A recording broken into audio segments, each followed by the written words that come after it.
a new modern-day domestic terrorist group labeled 764. Protect Americans from dangerous online networks, and new details are out about one of their biggest targets, an international ring known as 764. FBI is tracking an increase in activity from a network called 764. This is the worst of the worst.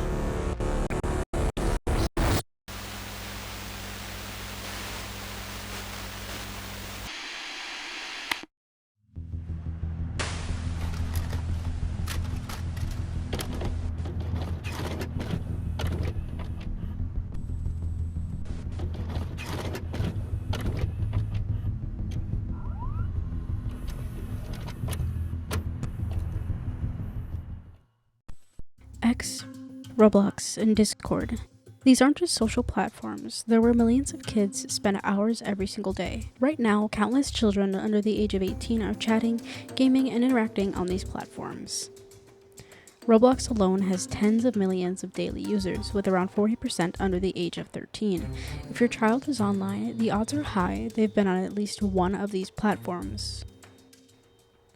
But so have the people targeting them. To understand 764, you have to go back to its dark birthplace, a network containing a private Discord server known as Cult. Founded around 2019, Cult started as a small far-right Discord community, but quickly became something far worse. Members, many of them teens themselves, lured vulnerable kids from Roblox and Minecraft into private voice chats. What happened next was live-streamed for the entire server to watch.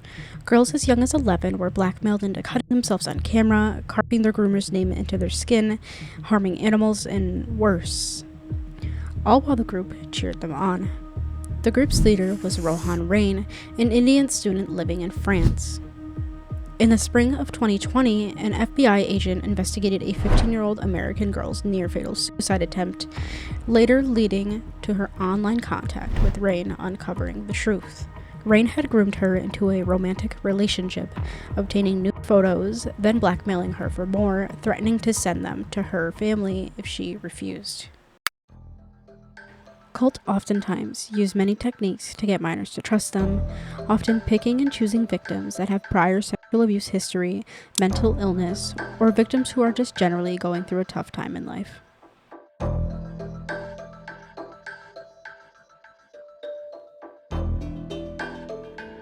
The agent later shared the findings with French authorities, sparking an official investigation by the OCRVP on October 6, 2020. Police arrested Rain in April 2021 and searched his devices, finding over a dozen videos of victims, girls aged 11 to 16, including some cutting themselves, strangulation with belts, and drinking bleach while crying. In custody, Rain described himself as a psychopath devoid of any emotion. Cult's other key leaders include Colin Walker and Caleb Merritt, who handled hosting servers and controlling membership. Both were later charged in 2025 with 1 count each of engaging in child exploitation enterprise. Merritt was an early and prominent groomer using nicknames like E-Terrorist, O9A, and Evil. One affiliated member, Bradley Cadenhead, known in Cult as Brad764, Felix, or Felix764. Cadenhead also was exploited himself, producing his own videos showing self-mutilation and animal abuse, then later splitting off and founding what eventually transformed into 764. Bradley Cadenhead, still just a teenager himself, launched 764 in 2021. He named the group after the first 3 digits of his Texas zip code, 764. What started as one Discord server exploded into a decentralized global network. Members spread across Telegram, Roblox, Minecraft, and beyond hundreds of varied servers, all feeding the same ideology: nympholism, accelerationism, and pure destruction. One victim told me the abuse began in 2020. And she was 15 and received an invite to a Discord chat from a user she'd met in a seemingly harmless gaming server. He claimed that he was, I think, like 16 or 17 at the time, maybe. Like, with the way he was typing and the way he appealed, like he just seemed a lot younger than what he actually was. Once added to the chat, 2 men sent her a dump of her own personal information, her home and school addresses, photos of her family, the location where her little sister played sports.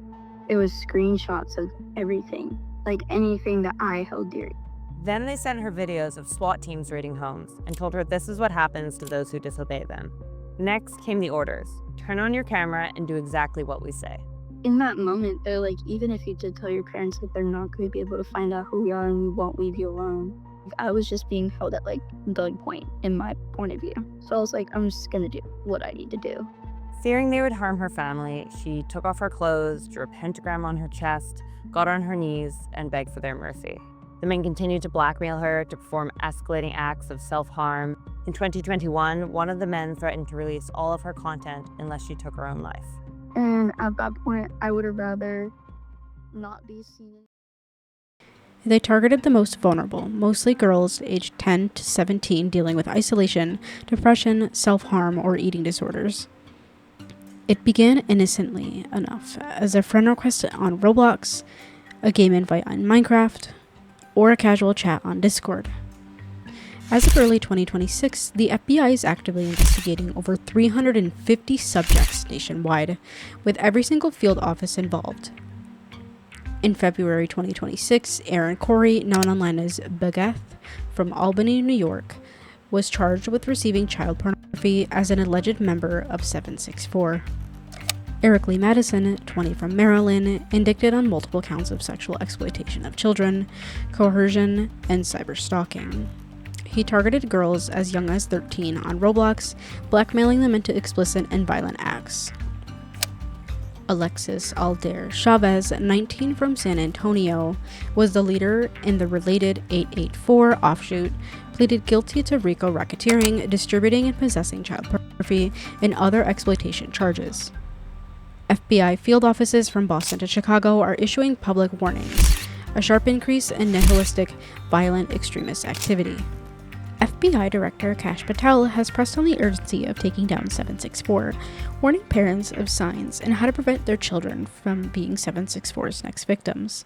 The protection of our children is one of our biggest priorities here. And the 764 network started in Texas. That's why it's called the 764 network. It was the area code of where it originated. And the original founder of that network is doing 80 years in federal prison, and rightly so.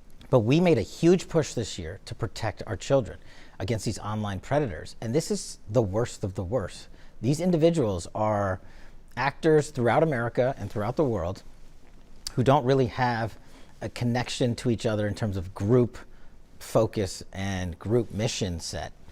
But individually, they subscribe to this ideology that they can prey on our children online. Just to look at the cases we've showed you in North Carolina, DC, Jersey, and one other state recently, they were preying on kids from 8 to 15 years old, convincing them, these children, to send them nude and sexually explicit pictures, which amount to what we call child sexual pornography, which is a federal offense. What's worse is they were sharing and exchanging information about animal crushing, about torturing animals.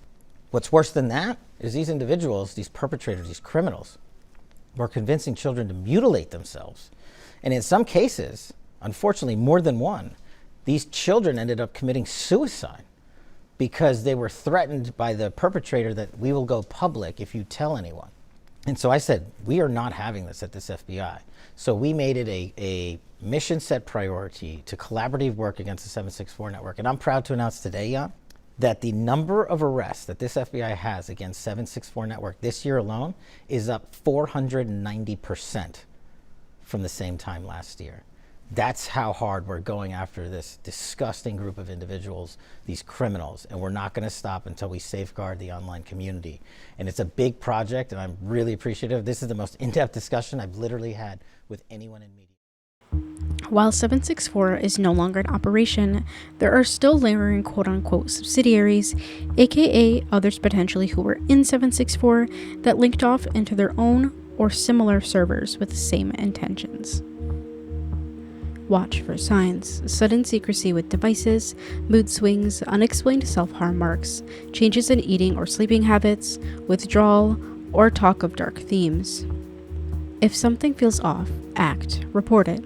No one will judge you for being cautious. One tip to the right place can stop the predator in their tracks. Report suspected exploitation or CSAM to the National Center for Missing and Exploited Children cyber tip line, cybertipline.org, or call 1-800-THE-LOST or 1-800-843-5678. Feel free to also submit tips to the FBI at tips.fbi.gov. For any 24/7 contact with the Suicide and Crisis Lifeline, call or text 988. If you've made it this far into the video, thank you so much for watching. Please like and subscribe if you enjoyed this. If you have any comments, definitely leave them down below. And if you have any suggestions, feel free to email me at donotdisturbdocs@gmail.com.